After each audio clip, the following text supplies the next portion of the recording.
Morning, YouTubers. Michael Scott, Scotty Man Photo. I'm here at Marion Sansom Park in Fort Worth, Texas. A little place, actually last week's videos where I came and thought I'd come down this morning and practice the art of photography. So I was working on some long exposures, and I had seen this yesterday and thought, well, you know, you stack some images down here and getting everything sharp from the foreground to the background. Then I thought, well, you know, why don't I just come down and practice a little bit. And I think despite how experienced you are, how many years you've been shooting, I think in the end you still have to practice. And so that's what I was doing, practicing the art of photography. Well, specifically what I was working on this morning was a long exposure, but you know, there's other things that I wanted to talk about. For example, these shoes are absolutely an essential item in an area like this. You can see all the moss on the rocks, and well, these shoes allow me to actually prevent me from slipping on the moss, which would make for a very unpleasant day. I think that's just one of the many lessons that you learn in practicing landscape photography, is just, you know, lessons learned over years of shooting and coming to places like this and falling or breaking gear, or you know, I mean, just not being prepared. And I think so that's part of practicing photography. You know, some other things I would tell you, these knee pads, I take them every time I'm out. I think they're absolutely essential. And they're nothing expensive or extraordinary. They're just regular, probably mechanics type knee pads, and they do the job nicely, and they're very lightweight, so it makes it easy to transport them, which is convenient when you're hiking to long distances to practice the art of landscape photography. You know, it's not, you know, I've talked about this before, it's not always about the gear. I mean, it's not the gear that's so attractive, it's what you do with the gear. I mean, we all like new gear, but you know, this pack right here has just been one of the best packs, and I think I've talked about this before. This hill country pack, just convenient to just pack whatever, you know, business cards, or you know, kind of my framing tool, to another handy tool that I learned. I actually picked this up on a YouTube video. How ironic, but it's actually been a great tool for kind of framing up your subject at different aspect ratios. So, but nevertheless handy in this hill country pack. And there's another compartment here for more stuff too, and also makes it convenient to attach my microphone. So just interesting things to help you get the job done. You know, when I come out, I really want to be concentrating on my composition, not fiddling with gear. And so I try to do things that make it more comfortable to come out here and shoot.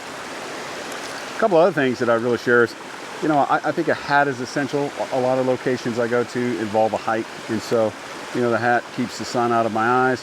But more importantly, you know, when I'm traveling through brush, spider webs, other things crashing past this hat, so the hat is actually very valuable for that as well. You know, another thing is even the clothes that you wear. For example, there's some lightweight pants here that dry very quickly, and I think that's pretty essential, you know, when you're out doing things like this. So, you know, especially if you're going to be out for, as I am, sometimes days at a time, you know, you want to dry off quickly, and you want to stay warm too. So yeah, even these shirts that I wear, just lightweight, just real quick dry shirts, dry fit. I think they're called dry fit shirts.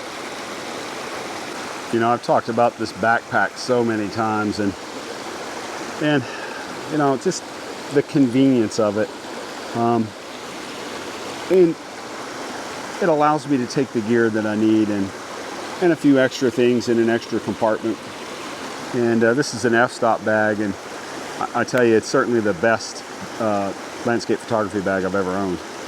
And I have many other bags too, but and typically what I found with practicing photography is there's really no one bag that's perfect, but rather a bag that is flexible can be perfect. It's the camera inserts that are really what's important. Yeah, I think this insert in here is the, this is a, I forget the name, it's an f-stop insert, but they come in different sizes. There's 3 different sizes, and I have them all, but you know, I don't have them just because they have gear. I have them because it allows me to pack different things at different times. The thing about the camera inserts is the convenience of them. You know, ranging in size, you can quickly take an insert, load up your gear, throw it in a bag, and take it with you at the airport or wherever. Or you can, you know, if you're only planning on maybe bringing one lens and one camera body, you could use a small insert and have all that much more room in your bag for hiking gear, clothing, food, whatever you need. You know, I've often mentioned tripods, and although I have several, the best advice I could give anyone on a tripod is simply this: buy nice, buy once. Now, that doesn't mean that you're never going to need another tripod, and I'll give you a good example of that. I think you could probably get away with 2, but it really depends on your type of photography. As a landscape photographer, as I mentioned, I often hike to other locations and areas, and in doing so, I really don't want to take the largest tripod I have. So I have a little Gitzo Traveler Series tripod that's very lightweight. I think with the ball head and everything, it's right at around 3 pounds. So, and that makes for an easy trek to your location without having to carry all the extra weight. So it's just more gear in other areas that you can carry. Not as tall. Now, I like a tall tripod, and without getting too much into tripods, I would say a tall tripod doesn't necessarily mean, I'm 6'5", and it's nice to have a tall tripod, yes, but that's not why I really like the tall tripod. I like the tall tripod because the legs can be extended and to fill in gaps or over the side of a hill. And basically, although it may be a tall tripod, you might only get 3 feet out of it when you're actually getting it stable in an area that's with uneven surfaces. So a tall tripod is nice for situations like that, but a lightweight tripod is also very nice, easily thrown on your backpack and carried great distances. So yeah, when I'm hiking out, I can't think of a time where I've ever actually carried a bigger tripod, but maybe a short, something like this, about a half-mile hike down here. So it could be it could be a rough journey, but yeah, a short hike. I'll take a larger tripod. So the quality of a tripod is another concern, and I think you know, I've had Manfrotto tripods. I like Manfrotto tripods. I've got cheap tripods. I'm using a very small tripod. I think it's a Surui. I'm not sure how you say that, but someone will correct me, I'm sure. But yeah, nice little quality tripod, but short tripod. So it depends on what you're doing and you know, what kind of gear you use too.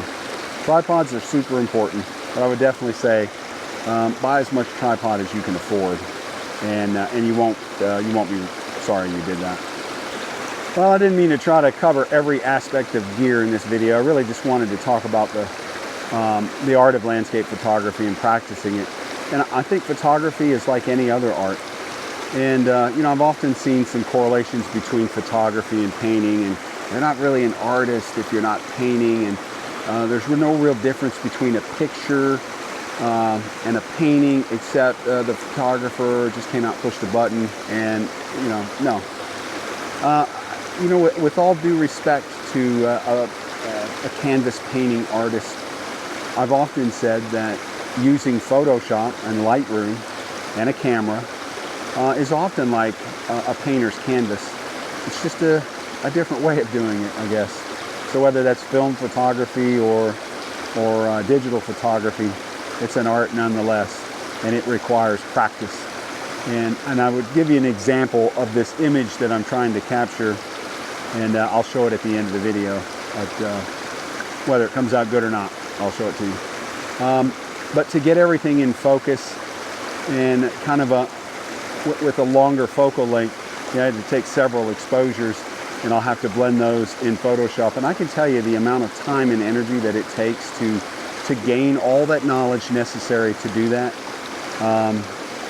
Yeah, if that's not art, I don't know what is. If that doesn't require practice, I don't know what does. So in this game, yeah, practice is key. And so, you know, if you want to come out and take some long exposures, well, good luck on a first time. So good luck throwing a filter on your camera. And I mean, there's just so much involved with knowing how to do this that I tell you, I don't know how. I think back over the years that I've been doing this, and I can't tell you. Anytime I just looked at something on YouTube and just walked out there and did it. It still required practice. So, you know, and I was using the D850, and you know, there's some focus stacking built into the camera now, and you know, I really don't use that. I've kind of messed with it a little bit. Today I did. So actually I did some, as I like to, manual focusing in certain areas as I progressed back into the from the foreground to the background, and then I took a 10 shot focus shift in the D800. I think it's called focus shift. I'll put it right here.